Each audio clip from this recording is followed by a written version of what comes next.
नमो नमः। ज्ञान विविधे चैनल में आप सभी दर्शकों का बच्चों का स्वागत है। आज की कक्षा में हम पढ़ेंगे कक्षा 12 का हिंदी साहित्य का अध्याय 9 महाकवि जयशंकर प्रसाद जी, जो अपनी हिंदी साहित्य के पाठ 9 है वो उसमें संकलित है। और आज हम इन्हीं के जीवन परिचय और इनकी जो कविता अपने पाठ्य पुस्तक में संकलित है पेशोला की प्रतिध्वनि, उसकी व्याख्याएं हैं वो देखेंगे और इनके जीवन परिचय के बारे में बातें करेंगे। महाकवि जयशंकर प्रसाद जी का जन्म, अगर इनके जन्म के बारे में देखा जाए, जन्म इनका हुआ था माघ शुक्ल दशमी को। ऐसा माना जाता है कि इनका जन्म माघ शुक्ल दशमी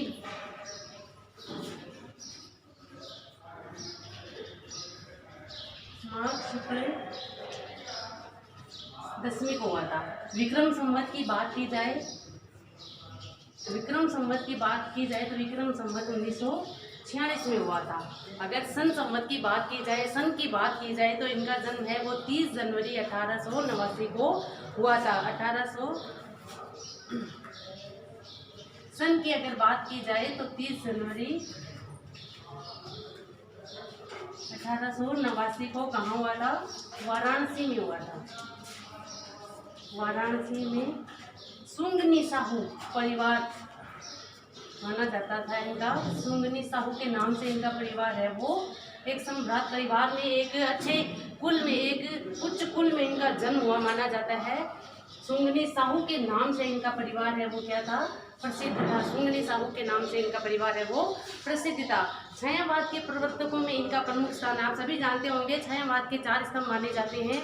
महादेवी वर्मा जी है, पंत जी है, निराला जी है और जयशंकर प्रसाद जी है। तो इनका छायावाद के प्रवर्तकों में महत्वपूर्ण स्थान है और ये प्रकृति और प्रेम के कवि है वो माने जाते हैं। 30 जनवरी 1889 को इनका जन्म हुआ था। इनके दादा बाबू शिवरतन, दादा बाबू शिवरतन जो प्रसिद्ध थे, किस लिए प्रसिद्ध थे? दानशीलता के लिए फेमस थे। दानशीलता के लिए ये जाने जाते थे। इनके दादा बाबू शिवरतन साहू कहा जाता था इन्हें, जो किस लिए प्रसिद्ध थे? दानशीलता के लिए, जिन्हें जाना जाता था दानशीलता के लिए प्रसिद्ध थे। सर्वप्रथम छायावादी रचना इनकी हुई थी खोलो द्वार।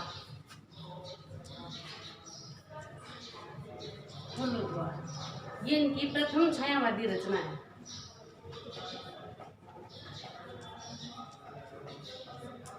प्रथम छायावादी रचना है खोलो द्वार, जो कब प्रकाशित हुई थी? 1914 में। 1914 में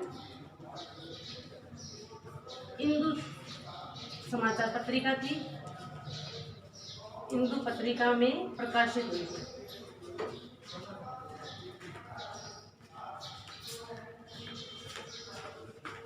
इनकी रचना है प्रथम छायावादी रचना खोलो द्वार, खोलो द्वार 1914 में इंदु पत्रिका में प्रकाशित हुई थी। अब इनके अगर बात की जाए कि इनकी शिक्षा की बात की जाए तो इन्होंने अपनी प्राथमिक जो शिक्षा है, इनकी जो प्राथमिक शिक्षा है वो प्राथमिक शिक्षा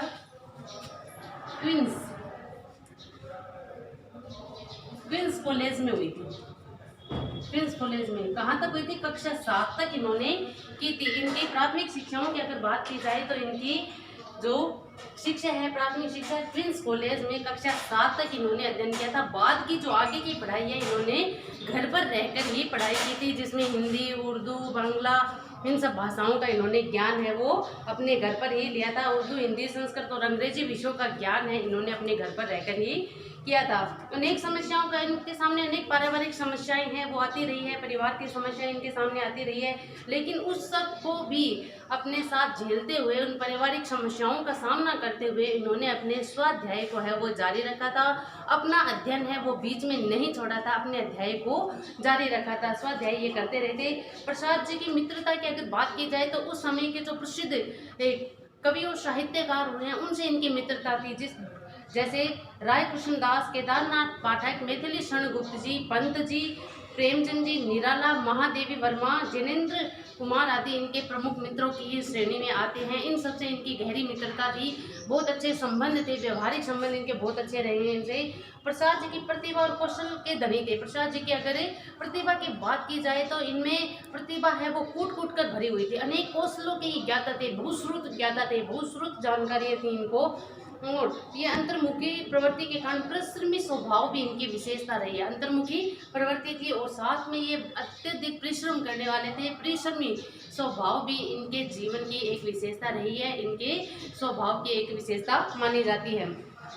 और प्रसाद जी की ऐसा नहीं है कि इन्होंने केवल है वो काव्य रचनाएं की है। अगर इनकी रचनाओं की बात की जाए तो इन्होंने हिंदी साहित्य का जो कोश है उसको विपुल, उसको समृद्ध करने के लिए अनेक रचनाएं दी हैं। इन्होंने न केवल काव्य लेखन बल्कि हिंदी साहित्य की विभिन्न विधाओं में अपनी लेखनी है वो चलाई है। इन्होंने नाटक भी लिखे हैं, इन्होंने उपन्यास भी लिखे हैं, इन्होंने ये जीवनियाँ लिखी है, इन्होंने काव्य रचनाएं दी है, इन्होंने निबंध लिखे हैं, निबंधों में भी ऐतिहासिक निबंध लिखे हैं, व्यवहारिक जीवन से जुड़े हुए समीक्षात्मक निबंध लिखे हैं। तो इन्होंने बहुत सारी रचनाएं हैं वो हिंदी साहित्य को दी है और हम सभी इनकी रचनाओं को पढ़कर आज लाभान्वित है वो होते हैं। अब इनकी रचनाओं की बात है वो करते हैं। रचनाएं काव्य संग्रह की अगर बात की जाए कि इन्होंने काव्य संग्रह जिसमें लहर, झरना, कानन कुसुम, परिमल, लहर, झरना, कानन कुसुम, झरना कविता झरना है वो उसमें देखिए 25 कविताओं का संग्रह है। चित्राधार, कानन कुसुम खड़ी बोली का है। कानन कुसुम है वो खड़ी बोली का प्रथम काव्य संग्रह इनका माना जाता है। चित्राधार इनकी काव्य रचना। और इसके अलावा इन्होंने और भी बहुत सारी है वो रचनाएं दी है। लहर है जिसमें 43 कविताओं का संग्रह है। प्रबंध काव्य की अगर बात की जाए तो प्रेम राज्य, वन मिलन, प्रेम राज्य, वन मिलन, और इन बहुत सारी काव्य संग्रह इन्होंने दिए। तो इनमें बहुत सारी कविताओं का संग्रह है वो था और इन कविताओं को पढ़कर बहुत अच्छी अच्छी बातें हैं वो इनके बारे में जानने के लिए मिलते हैं। इन्होंने प्रकृति प्रेम से संबंधित रचनाएं की है, इन्होंने देश प्रेम से संबंधित रचनाएं हैं वो लिखी है, देश प्रेम से जुड़ी हुई कविताएं लिखी है। अपने जो ये पाठ्य पुस्तक में सम्मिलित पेशोला की प्रतिध्वनि राष्ट्र प्रेम से ओतप्रोत ही रचना है, राष्ट्र प्रेम से ओतप्रोत ही कविता है जो महाराणा प्रताप के गौरवमयी जीवन का है वर्णन है वो करती है। अब इनके अगर नाटक की बात की जाए और महाराणा का महत्व प्रबंध काव्य है। देखिए इसमें महाराणा का महत्व आंसू, कामायनी की अगर बात की जाए तो कामायनी पर इनको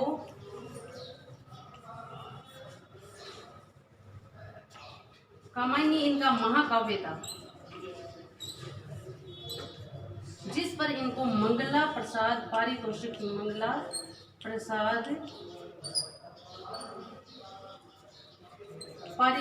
भी मिला था। कामायनी महाकाव्य पर इनको मंगला प्रसाद पारितोषिक भी मिला था। कामायनी महाकाव्य पर इनको मंगला प्रसाद पारितोषिक, इनको पुरस्कारों की बात की जाए तो ये बहुत ही अच्छा इनका महाकाव्य है, इस पर इनको मंगला प्रसाद पारितोषिक प्राप्त हुआ था। अगर इनके नाटकों की बात की जाए तो नाटकों में इनके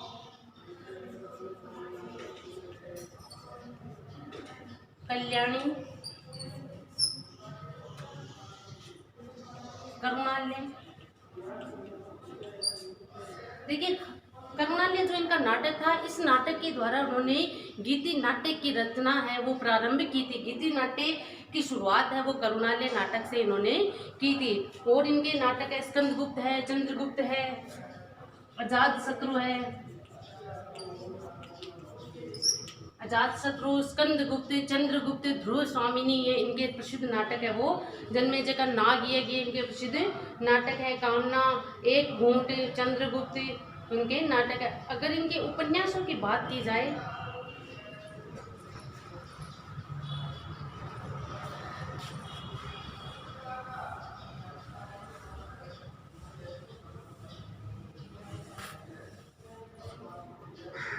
उपन्यास इनके देखे जाए कि इन्होंने उपन्यास 3 उपन्यास इन्होंने लिखे थे। पहला था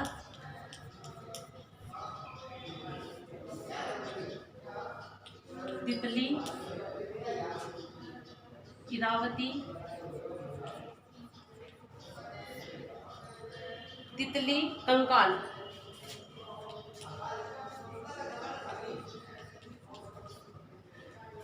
इरावती, ये तीन इन्होंने उपन्यास है लिखे थे। इरावती है जो इनका अपूर्ण माना जाता है, अपूर्ण उपन्यास है। इरावती है वो अपूर्ण उपन्यास है। कंकाल में नागरिक सभ्यता का वर्णन है वो किया गया। कंकाल है इसमें नागरिक सभ्यता, इसमें ग्रामीण जीवन से संबंधित बातें हैं वो लिखी गई है, ग्रामीण जीवन से। और इरावती है जो अपने ऐतिहासिक पृष्ठभूमि पर लिखा गया है, ऐतिहासिक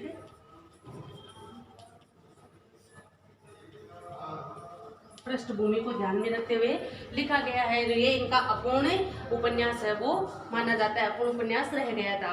अगर इनके निबंधों की बात की जाए तो निबंध इन्होंने साहित्यिक निबंध भी लिखे हैं, ऐतिहासिक निबंध भी लिखे हैं, समीक्षात्मक निबंध भी लिखे। अगर इनके ऐतिहासिक निबंधों की बात की जाए तो सम्राट चंद्रगुप्त मौर्य, मौर्यों का राज्य परिवर्तन, आर्यावर्त का प्रथम रसास्वाद, प्रथम सम्राट, दशराज युद्ध। समीक्षा निबंधों की बात की जाए तो उसमें चंपू, कवि और कविता, कविता का रसास्वाद, काव्य और कला, रहस्यवाद, रस, नाटकों में रस का प्रयोग, नाटकों का प्रारंभ, रंगमंच आदि इनके समीक्षात्मक निबंध रहे हैं।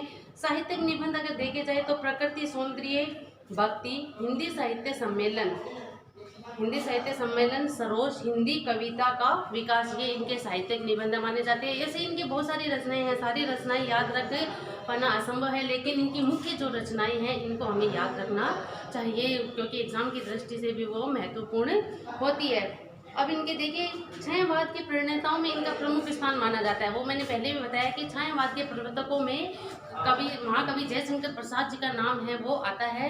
और ये प्रेम, मूलतः प्रेम और सौंदर्य के कवि है वो माने जाते हैं। इनके अलावा इनके काव्य में और भी विशेषताएं हैं, जैसे विषय की नवीनता है कि उन्होंने ऐसा नहीं है कि पुरानी घिसी पिटी परंपराओं को लेकर ही है वो काव्य रचनाएं की है, अपनी रचनाएं की है, नहीं, इन्होंने समय के साथ है नवीन परंपराओं की शुरुआत भी की है। विषय की नवीनता इनके रचनाओं में देखने को मिलती है। नवीन कल्पनाएं हैं वो इन्होंने की है। प्राकृतिक और मानवीय सौंदर्य का चित्रण, प्रकृति और मानवीय दोनों का समन्वयात्मक रूप से सौंदर्यात्मक वर्णन है इनकी रचनाओं में देखा जाता है।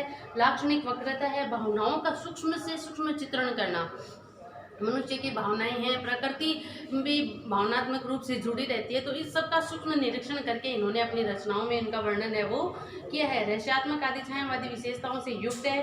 सौंदर्य चेतना के साथ भारतीय इतिहास, दर्शन और राष्ट्र प्रेम की भावना से ओतप्रोत इनकी रचनाएं हैं जो हमारे लिए बहुत ही महत्वपूर्ण है। अगर हम पाठ परिचय की बात करते हैं तो इस अध्याय में हमारे दी गई है पेसोला की प्रतिध्वनि। पेसोला यहाँ पिछोला झील के लिए आया है। पिछोला झील आप सभी जानते होंगे उदयपुर है वो झीलों की नगरी कहलाता है। और पिछोला झील कहाँ स्थित है?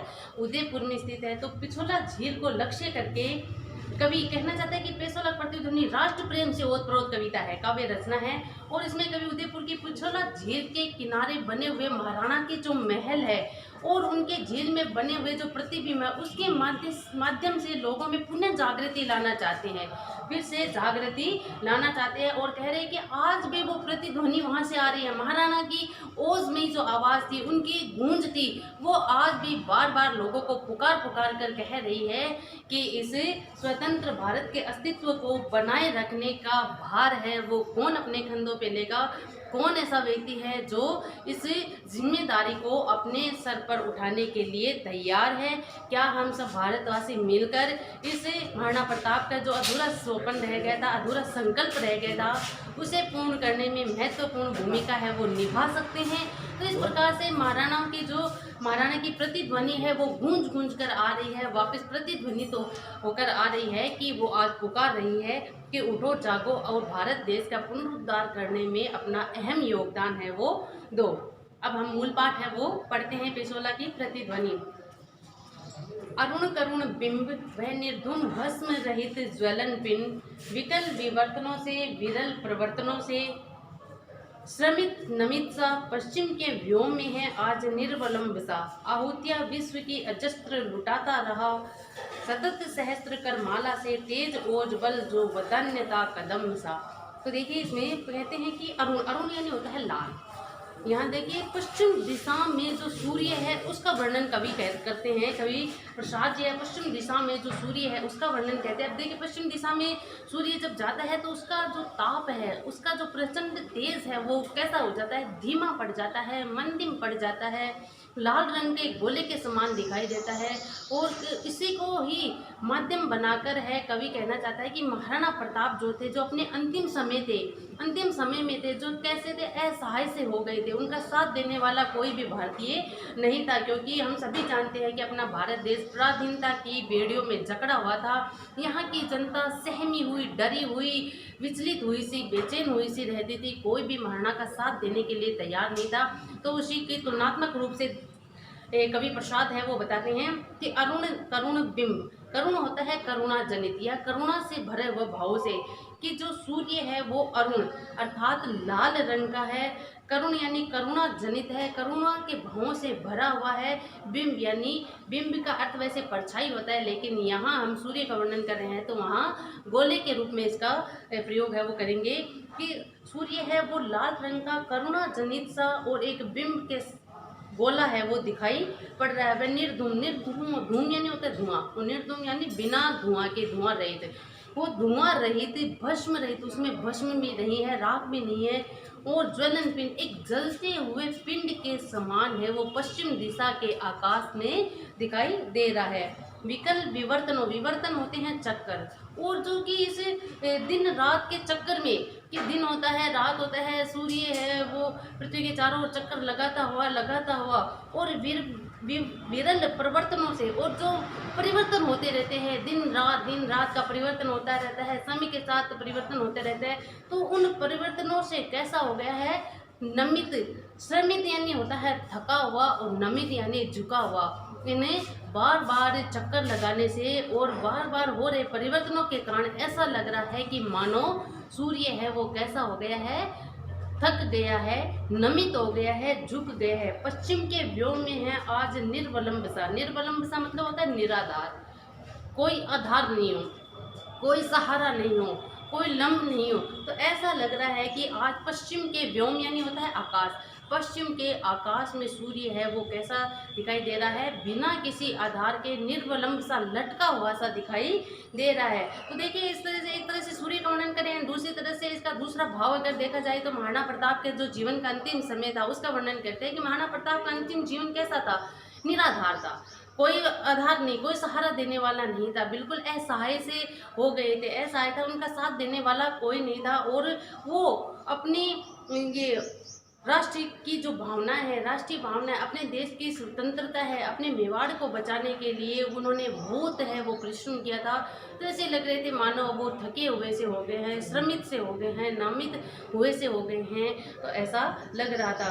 आहुतियां विश्व के अजस्त्र लुटाता रहा, और ये जो सूर्य है संपूर्ण संसार को अपनी आहुतियां देता रहा। कौन सी आहुतियां, किरणों रूपी आहुतियां हैं वो इस संसार को देता रहा है। सतत सहस्त्र करमाला से, करमाला यहाँ कर यहाँ किरणों के लिए है, और कर हाथ को भी कहते हैं। तो हाथ रूपी जो किरणें हैं, हाथ रूपी किरणों से इस संसार को अपने जो सतत निरंतर सहस्त्र यानी हजारों लाखों वर्षों से है अपनी आहुतियां हैं वो इस संसार को देता रहा है। अपनी ये प्रकाश में किरणें हैं इस संसार को देकर अंधकार को मिटाते रहा है। तेज ओज बल जो वदान्यता कदम सा, और उसका तेज ओज बल के और वदान्यता होती है कि बहुत उदारता के साथ, और बदले में कुछ नहीं चाहता। सूर्य है वो अपनी अमूल्य किरणें हैं वो हमें देता है, संसार को देता है, संसार में उजाला फैलाता है, अंधकार का हरण करता है, तो बदले में हमसे कुछ नहीं लेता है। तो बड़े उदार हृदय से अपने तेज ओज और बल को इस संसार को लुटाता आता रहा है। कदम के समान, कदम के वृक्ष के समान है, बिना किसी स्वार्थ के और बड़ी ही उदारता के साथ अपना प्रकाश है, अपना तेज है, अपना बल है, अपना ओज है वो इस संसार को देता आया है। तो यहाँ देखिए, एक तरफ सूर्य का वर्णन है तो दूसरी तरफ है महाराणा प्रताप का वर्णन करते हैं कि महाराणा प्रताप के जिन्होंने भी अपने जीवन में उन्होंने दूसरों का सहयोग है वो हमेशा किया था। दूसरों का सहयोग करते हुए अपने जो मेवाड़ की आन बान शान है इसको बचाते आए थे। अपने तेज, अपने ओज, अपने बल, अपने पराक्रम, अपने स्वाभिमान के कारण है वो आज भी हम उनको स्मरण करते हैं, हमारे बीच है वो स्मरणीय रहेंगे। अगला पैराग्राफ देते हैं। पेशोला की जो उर्मियाँ शांत घनी छाया में, पेशल उर्मियाँ होती हैं लहरें, तरंगे, तरंग कह दीजिए चाहे लहर कह दीजिए, कि उर्मियाँ पेशोला यानी पिछोला झील की जो तरंगे हैं वो आज कैसी है, शांत हो गई हैं, चुप है, मौन है। वो घनी छाया में, किसके घनी छाया में, तट तरु है चित्रित तरल चित्र सारी में। तट तरु से मतलब है कि तट यानी किनारा, तरु यानी पेड़, कि पेशोला झील के किनारे पर लगे हुए जो पेड़ है, उगे हुए पेड़ हैं, उनकी घनी छाया में आज पिछोला झील की जो लहरें हैं, तरंगे हैं, वो कैसी है, मौन है, चुप है, शांत है। और तरल चित्र सारी से उनकी वृक्षों की जो घनी छाया है जल में गिर रही है, पिछोला झील के पानी में गिर रही है, तो ऐसा लग रहा है मानो एक तरल चित्रकारी है वो की गई हो, एक तरल चित्रकारी सी लग रही है। झोपड़े खड़े हैं बने शिल्प के विषाद के, और पिछोला झील के किनारे जो खड़े हुए झोपड़े हैं वो कैसे लग रहे हैं, शिल्प के विषाद के। शिल्प के नमूने उन्हें क्यों कहा गया है, देखिए झोपड़ों से मतलब यहाँ महाराणा प्रताप के महलों से है वो लिया गया, कि महाराणा प्रताप के जो महल थे जो कभी शिल्प कला के अनूठे नमूने हुआ करते थे, शिल्प कला उनमें की गई थी, आज वो किस अवस्था में है, जीर्ण शीर्ण अवस्था में है, खंडर की अवस्था में है। तो ऐसा लग रहा है कि मानो वो झोपड़े हैं वो शिल्प के थे, लेकिन आज अपनी दुख गाथा को सुना रहे हो। विषाद यानी होता है दुख, अपनी दुख गाथा है वो बार बार सुना रहे हो दग्ध अवसाद से, और ऐसे लगते हैं जले हुए दुख के समान वो अपनी करुण कथा है वो रख रहे हो, पुकार पुकार कर है वो सुना रहे हो। दूसर जलद खंड झटक पड़े हैं जैसे विजन अनंत में। विजन यानी होता है निर्जन, अनंत आता है आकाश के लिए, आसमान के लिए। तो आज वो महल है उसी प्रकार से खंडर हो गए, इसी प्रकार से जीर्ण शीर्ण अवस्था में है, कि जिस प्रकार से विजन यानी होता है निर्जन, अनंत यानी आकाश, निर्जन आकाश में, सुनसान आकाश में जिस प्रकार धूसर यानी होता है धूल से सने हुए, धूमिल जो बादल होते हैं। अब जलद खंड, जलद बादल के लिए आता है और खंड यानी टुकड़े, बादल के जो टुकड़े होते हैं इस निर्जन, इन सुनसान अनंत आकाश में इधर उधर बिखरे हुए दिखाई देते हैं, इधर उधर हुए झटके हुए से दिखाई देते हैं। ऐसे ही आज महाराणा के जो महल है वो उसी प्रकार से टूटे हुए बादलों के टुकड़ों के समान है, वो पिछोला झील के किनारे हैं वो अवस्थित है। कालीमा बिखरती है संध्या के कलंक सी, दुधुम्बी मृदंग तूर्य शांत सब मौन है। तो कालीमा यानी काला रंग है वो बिखरता है संध्या के कलंक, जिस संध्या के लिए रात का अंधकार है वो कलंक के समान है, उसी प्रकार है महाराणा के जाने के बाद वो जो ये उनके खंडर है, उनके महलों के जो टुकड़े हैं वो कलंक के समान लग रहे हैं।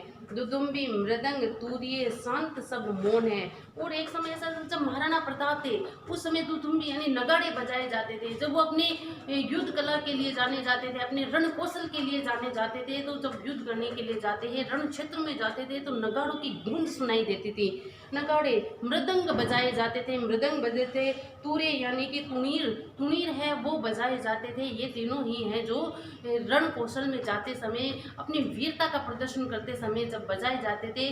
आज ये कैसे पड़े हैं, आज ये सब मौन है, चुप है, शांत है, फिर भी पुकार सी है गूंज रही व्योम में, व्योम यानी आकाश, फिर भी आज एक आकाश में ऐसी उनकी गूंज है वो सुनाई देती है, ओजस्वी पुकार है वो सुनाई देती है, वीरता भरे उनके शब्द है वो सुनाई देते हैं, और पुकार पुकार कर आज भी हमें जागृत होने का संदेश है वो दे रही है।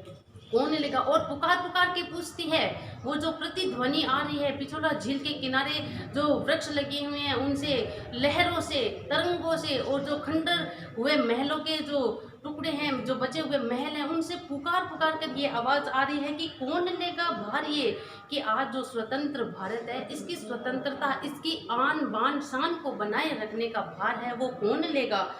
कौन भी चलेगा नहीं। और भारत जो आज इस दुर्दशा की अवस्था में आ रहा है, दुर्दशा पश्चिमी संस्कृति का अनुकरण करता हुआ जा रहा है, तो कह रहे कि इस स्थिति को देखकर कौन ऐसा भारतीय होगा जो विचलित नहीं होगा, अपनी आन बान शान को बनाए रखने के लिए कौन ऐसा होगा जो विचलित नहीं होगा। दुर्बलता इस हस्ती मांस की ठोक कर, लोहे से परख कर, वज्र से प्रलयों का खंड के निकस पर कस कर। और कहने कि कौन जो दुर्बल, जो देखिए मैंने पहले भी कहा कि ये जो अपनी रचना है वो किस काल की है, पराधीनता काल की रचना है। जब अपना भारत देश गुलाम था, अपना भारत देश पराधीनता की बेड़ियों में जकड़ा हुआ था, तो यहाँ की जनता निराश थी, हताश थी। तो कह रहे कि कौन और दुर्बल हो गई थी, अपने शारीरिक रूप से और मानसिक रूप से, दोनों रूपों से है वो दुर्बल हो गई थी, कमजोर हो गई। तो कहते हैं कि दुर्बलता इस अस्थि मांस की, अस्थि यानी हड्डी और मांस से जो कमजोर हो गई है, इस जनता को कौन ऐसा है जो इन्हें ठोक कर लोहे से, कि लोहे के समान कठोर बनाएगा, जो इन्हें ठोक ठोक कर, अर्थात इनमें वही चेतना, वही जागृति भरकर कौन इनमें है वो नया जोश, नई उमंग, नई ताकत है वो भरेगा, परख कर वज्र से। और कह रहे कि जो ये आने वाली समस्याएं हैं उनकी कसौटी पर परख कर कौन है वो जो इन्हें आगे आने के लिए प्रेरणा देगा। प्रलय का खंड के निकस, निकस यानी होता है कसौटी पर। तो प्रलय काल की जो आने वाली समस्याएं हैं, प्रलय काल की बिजली की भांति जो समस्याएं हैं, उन समस्याओं से लड़ने के लिए कौन ऐसा व्यक्ति है जो इन्हें इस कसौटी पर खरा उतरने के लिए तैयार करेंगे। ये प्रतिध्वनि बार बार है वो पुकार रही है, बुला रही है कि कौन ऐसा व्यक्ति है जो ये मेवाड़ की, अपने भारत देश की आन बान शान को बचाए रखने का भार है वो लेगा। चूर्ण अस्थि पुंज सा हंसेगा अट्ठास कौन। कहते हैं कि अस्थि पुंज, शत्रुओं की जो हड्डियां हैं उनको पीस कर चूर्ण बनाने का दम्भ भरने वाले लोग हैं वो कहाँ हैं, और जो अपनी अट्ठास में हंसी से जो शत्रु पक्ष है उनके हृदयों को कंपित कर दे, उनके हृदयों में कंपायमान कर दे, ऐसा ओजमय व्यक्ति है वो, महाराणा प्रताप के जैसा ओजमय व्यक्ति है वो कौन होगा, कौन है वो आगे आए। नर पिशाचो, साधना पिशाचों की बिखर चूर चूर होके, कहते हैं कि जो शत्रु रूपी जो पिशाच है, राक्षस है, उनकी साधना को भंग करने का शौर्य, दम्भ भरने वाला व्यक्ति कौन है कि साधना पिशाचों की बिखरा कर और चूर चूर करके, खंड खंड करके कौन ऐसा है जो अपनी साधना को उत्कृष्ट बनाएगा। धूली सी उड़ेगी किसी दृप्त फुटकार से, दृप्त यानी होता है कि ओजस्वी, ओजस्वी फुटकार से ऐसा कौन व्यक्ति है जो शत्रुओं की धूल उड़ा दे और शत्रुओं का जो हृदय है उसको कंपित कर दे, कंपायमान कर दे, अपने गूंजमयी अट्टहास करती हुई हंसी के द्वारा उनके हृदयों को कंपित कर दे। ऐसा कौन है वो आगे आए। कौन लेगा भार यह है, जीवित है कौन, सांस चलती है किसकी, कहता है कौन ऊंची छाती कर मैं हूँ। तो कहते हैं ऐसा व्यक्ति कौन है जो ये भार लेने के लिए तैयार है। जीवित ऐसा व्यक्ति है कौन है जो कहता है कि मैं जीवित हूँ, मैं इस स्वतंत्र भारत की जो उत्तरदायित्व है, उसकी जिम्मेदारी को, उसकी स्वतंत्रता, उसकी आन बान शान की रक्षा करने का दायित्व है वो मैं लेता हूँ। कौन ऐसा व्यक्ति है जिसकी सांस चलती है, जो अपने आप को जीवित हुआ मानते हैं। देखिए, जो अगर जिसके मन में राष्ट्र प्रेम नहीं है, अपने देश से जो व्यक्ति प्रेम नहीं करता है, तो वो जीवित होते हुए भी कैसा है, मृत प्राय है, मरा हुआ है। तो ऐसा कौन व्यक्ति है जिसके हृदय में राष्ट्र प्रेम है, जिसकी सांसें चल रही है, जो अपने आप को जीवित मानता है और जो अपनी छाती को ऊंचा करके कहता है कि मैं हूँ, मैं हूँ, मैं मेवाड़ हूँ, मैं महाराणा प्रताप हूँ, मैं इस देश की स्वतंत्रता, इसकी आन, इसकी बान, इसके स्वाभिमान को बचाए रखने का जिम्मा है वो मैं लेता हूँ। मैं हूँ जीवित, मैं हूँ, मेरा सर है वो ऊंचा है। अरावली श्रृंग सा समुन्नत सिर किसका, बोलो कोई बोलो, अरे क्या तुम सब मृत हो, अरे कोई तो बोलो, अरे भारतीयों जागो, जागृत हो जाओ, तुम में से कोई तो बोलो कि मैं हूँ जिंदा, मैं हूँ जीवित, मैं हूँ महाराणा प्रताप, क्या तुम सब मृत प्राय हो। अर्थात कहने का मतलब है कि कोई आवाज़ नहीं आ रही है, उसे स्वतंत्रता की रक्षा करने की जिम्मेदारी लेने के लिए कोई आगे आना नहीं चाहता है। सब है वो अपने अपने स्वार्थ पूर्ति के लिए लगे हुए हैं। तो अरावली श्रृंग के समान, अरावली पर्वत की चोटी के समान किसने अपना सर है वो ऊंचा कर रखा है, अपने स्वाभिमान को बचा रखा है। बोलो कोई तो बोलो, अरे क्या तुम सब मृत हो, अरे क्या भारतवासियों, हिंदुस्तान वासियों, क्या तुम सब मर गए हो, मृत हो गए हो, क्या तुम्हें वो ओज बल तेज है वो नहीं बचा, क्या तुम्हें महाराणा की पुकार है वो सुनाई नहीं दे रही। अर्थात कवि यहाँ कहना चाहते हैं कि अर्थात कोई भी इस भार को उठाने के लिए आगे नहीं आ रहा है। सब प्राय अपने जीवन को जी रहे हैं, मृत प्राय से ही हो गए हैं। और है इस खेवा की कौन थामता है पतवार ऐसे अंदर में। कभी यहाँ एक दुख में आह भरता है, और आह भरते हुए कहते हैं कि आह कौन है ऐसा कि इस खेवा ने इस नाव को इस अंदर रूपी समुद्र से बचा कर ले जाने वाला व्यक्ति है, वो कौन है। कौन थामता है पतवार, कि इस नाव की पतवार को कौन थामता है इस अंधकार में, इस तूफान में, ऐसे अंदर में जो तूफान चल रहा है। तूफान से मतलब यहाँ अनेक समस्याएं से ले रहे हैं कि अनेक समस्याएं जो स्वतंत्र भारत में है बनी हुई है, अराजकता फैली हुई है, भ्रष्टाचार फैला हुआ है, आतंकवाद फैला हुआ है, अनेक समस्याएं से भारत है वो जूझ रहा है। और वर्तमान में अब हम देखे जाए तो एक महामारी जैसी समस्या से भी आज हम जूझ रहे हैं।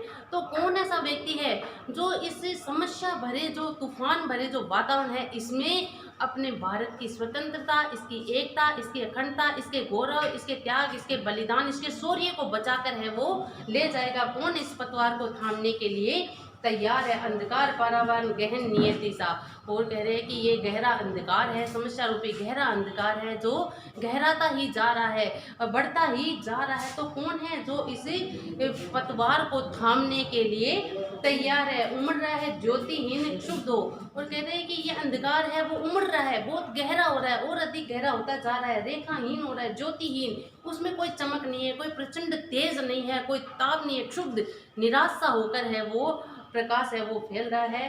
तो खींच ले चला है काल धीवर अनंत में, और काल धीवर यानी काल रूपी जो नाविक है वो उस महाराणा प्रताप की जो ओजमय वाणी थी, उनका तेज, उनका बल, उनके शौर्य, आन बान की हम जो बातें करते हैं, उसे काल रूपी धीवर यानी नाविक है वो अनंत में खींच कर ले जा रहा है, पीछे के समय में खींच के ले जा रहा है। तो आज उस अनंत से वापस लाने की जिम्मेदारी है वो कौन लेगा। कोई तो ऐसा व्यक्ति हो जो आगे आए और ये स्वतंत्र भारत की आन बान शान को बचाए रखने की जिम्मेदारी है वो ले।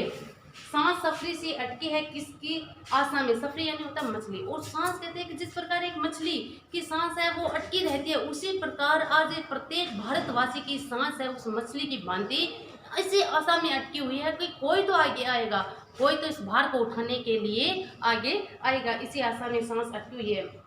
आज भी पेसोला के तरल जल मंडलों में वही शब्द घूमता सा गूंजता विकल है, किंतु वह ध्वनि कहाँ। तो कहते हैं आज भी पिछोला झील के जो तरल जल मंडल है, पिछोला झील का जो पानी है, तरल जो दिख रही है, जो छाया दिख रही है, जो चित्र सारी के समान जो वृक्षों की छाया दिख रही है, वो तरल जल मंडल है वो बार बार कर पुकार कर कह रहे हैं, वही शब्द बार बार गूंज के आ रहा है, उससे टकरा कर प्रतिध्वनि है, बार बार वही प्रतिध्वनि आ रही है जो एक विकल कर देने वाला है, बेचैन कर देने वाला है, किंतु वह ध्वनि कहाँ। लेकिन आज वो ध्वनि है वो कहाँ है, अर्थात उस ध्वनि को सुनकर प्रतिध्वनि करने वाला कोई नहीं बचा है। गौरव सी काया पड़ी माया है प्रताप की, कि एक गौरव में शान, आन बान शान का प्रतीक अपना मेवाड़, महाराणा प्रताप का मेवाड़, गौरव की बात है वो की जाती है, जहाँ महाराणा प्रताप का गौरव है वो कण कण में बिखरा हुआ है, उनके गौरव में जो काया और माया है वो बिखरी हुई है।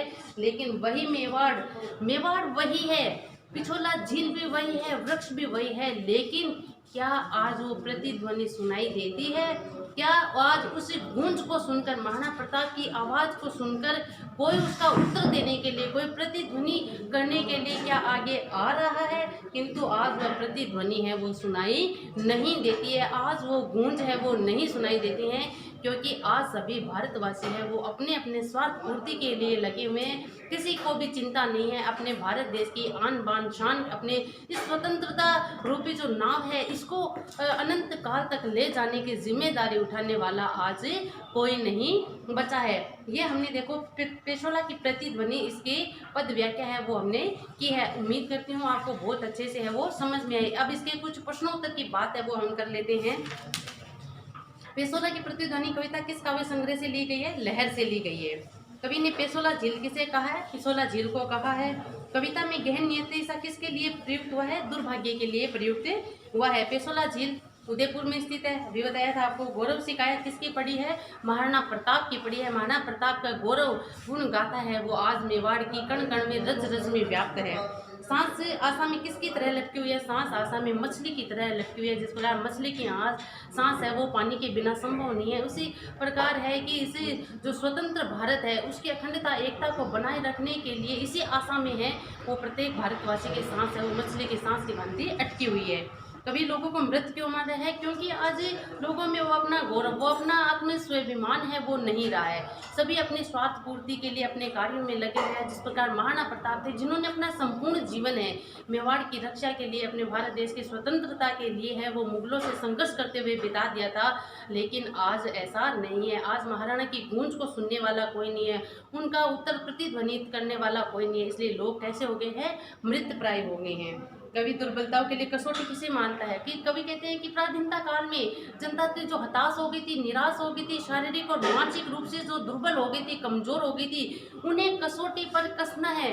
जो आने वाली समस्याएं हैं, आने वाली जो विपदाएं हैं, विद्रुपताएं हैं, उनका सामना करते हुए अपने आप को लोहे के समान, वज्र के समान है वो कठोर बनाना है ताकि हम इस एकता और अखंडता को बनाए रख सके। तो इसी कसौटी की बात है कवि कर रहे हैं। पेसोला झील में बने महलों के प्रतिबिंब विषाद के शिल्प बने हुए क्यों लगते हैं? क्योंकि एक समय ऐसा था जब वो महाराणा के महल थे जो शिल्प कला के अनूठे नमूने जाने जाते थे, लेकिन आज वही है वो जो खंडर अवस्था में है। उनकी साज संभाल करने वाला कोई नहीं है, उनकी जो दग्ध है, उनका विषाद है, अवसाद है, उसको सुनने वाला कोई नहीं है।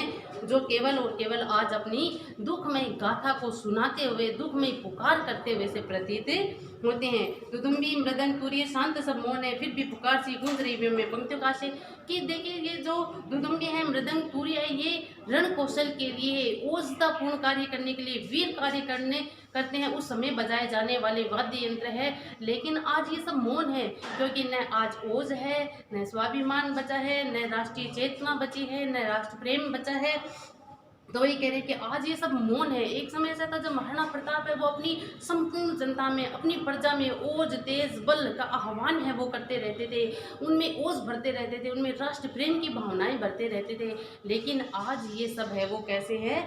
चुप है। लेकिन फिर भी आज वहाँ से एक आवाज़, उस आकाश से, उस मेवाड़ के आकाश से एक गूंज है वो सुनाई दे रही है जो पुकार पुकार कर लोगों को जागृत करने का संदेश है वो दे रही है। खेवा की पतवार कौन खींच रहा है? खेवा की पतवार है वो काल रूपी नाविक है वो खींच रहा है। समय है जो बढ़ता ही जा रहा है, आगे बढ़ता ही जा रहा है। महाराणा की गौरव गाथा है वो पीछे रहती जा रही है। तो काल रूपी जो धीवर है, नाविक है, वो उसे अनंत काल में खींच के ले जा रहा है। तो हमें इसे वापस आगे लेकर आना है, वापस अपने लोगों में वही राष्ट्र प्रेम, वही तेज, वही ओज है वो भरना है। पेसोला की प्रतिध्वनि कविता का मूल भाव जो हमने अभी व्याख्या की है वही इसका मूल भाव है। कविता के पाठ के आधार पर प्रसाद के काव्य और व्यक्तित्व पर, तो व्यक्तित्व जीवन के बारे में भी आज की कक्षा में हमने पढ़ा है और उनके कृतित्व जीवन भी आज की कक्षा में हमने देखा है। तो वही इसके उत्तर है कि देखिए इनका जन्म है माघ शुक्ल दशमी विक्रम संवत की बात की जाए तो 1946 में हुआ था। अगर सन संवत की बात की जाए तो 30 जनवरी 1889 को इनका जन्म हुआ था वाराणसी में। सुंगनी साहू के नाम से इनका परिवार है वो जाना जाता था। बाबू शिवरतन दास थे इनके दादा थे जो दानशीलता के लिए जाने जाते थे। छायावाद के प्रवर्तकों में इनका प्रमुख स्थान है वो आता है। सर्वप्रथम इनकी छायावादी रचना है खोलो द्वार है जो 1914 में इंदू पत्रिका में प्रकाशित हुई थी। इनकी जो ग्राम कहानी है वो इनकी पहली कहानी है वो मानी जाती है। कामायनी है जिस पर इनको मंगला प्रसाद पारितोषिक भी मिला है। और कामायनी के बारे में कवि पंत ने कहा है कि हिंदी में ताजमहल मानते हैं। कवि पंत कामायनी को हिंदी का ताजमहल है वो मानते हैं। और इन्होंने करुणालय के द्वारा हिंदी में नाट्य, गीति नाट्य की परंपरा को शुरू भी किया था। और इनके बहुत सारी काव्य रचनाएं भी हैं। इन्होंने निबंध, उपन्यास, कहानी, काव्य रचनाएं सभी विधाओं में अपनी लेखनी है वो चलाई है। तो इनका कृतित्व और इनका व्यक्तित्व जीवन हमने पढ़ा। आशा करती हूँ आज की कक्षा में हमने जो कुछ पढ़ा है वो आपको अच्छे से समझ में आया होगा। अगर कोई समझ में नहीं आता है, कोई त्रुटि रह जाती है तो आप कमेंट करके भी पूछ सकते हैं। अगली कक्षा में हम फिर मिलेंगे, तब तक के लिए शुभ दिन, नमस्ते।